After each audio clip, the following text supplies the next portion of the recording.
Pinaparicall po ng Food and Drug Administration ng FDA ang ilang tinatawag na batch ng gamot na Carbocysteine Loviscol.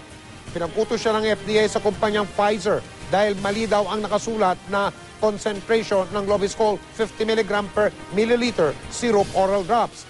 Pinapayuwa ng mga nagtitinda ng gamot na yan na isoli yan sa Pfizer.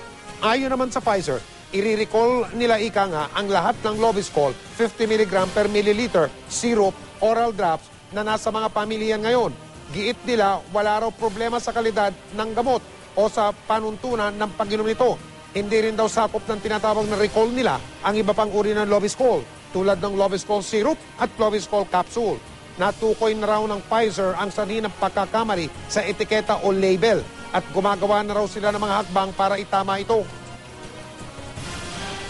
Because the labels do not match, FDA ordered a recall. Not exactly danger, but we don't want, it's a precaution, we don't want things to happen when we can do something to prevent it.